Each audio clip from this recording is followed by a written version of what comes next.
আচ্ছা, আজ দুদিন ধরে কন্টিনিউ আমাকে মেসেজ করা হচ্ছে, সেটা হচ্ছে ম্যাক্সিমাম মানুষ এটাই কোশ্চেন করছে, দাদা দুর্গাপূজা উপলক্ষে ট্যুরিস্ট ভিসা নাকি চালু করছে। আসলে এটা সম্পূর্ণভাবে মিথ্যা কথা।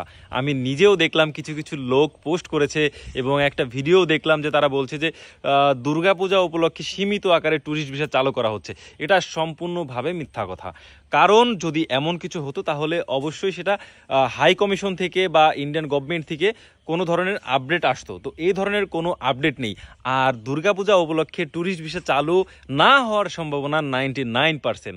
এটা সবাই কম বেশি বুঝতেছেন, কারণ বর্তমান সময়ের পরিবেশ পরিস্থিতি একটু অন্যরকম হয়ে আছে। তো দুর্গাপূজা উপলক্ষে যারা ভাবছেন যে না আসলে দুর্গাপূজা উপলক্ষে হয়তো বা তাহলে ট্যুরিস্ট ভিসা চালু হচ্ছে, কিন্তু না, আসলে চালু হচ্ছে না। তো এই ছিল আপডেট। আমি চাইলাম ভিডিও আকারে সবাইকে শেয়ার করতে। আর যদি চালু হয় তাহলে 1% আকারে আমরা সেটা ধরতে পারি চালু হওয়ার সম্ভাবনা আছে। তবে যদি হয় অবশ্যই অবশ্যই আমি আপনাদেরকে আপডেট জানাবো। তো থ্যাংক ইউ সবাইকে। এইভাবে আমাকে সাপোর্ট করুন। সাপোর্ট করার জন্য সবাইকে অসংখ্য ধন্যবাদ। আরও নতুন নতুন আপডেট পেতে আমার পেজটি অবশ্যই অবশ্যই ফলো করুন।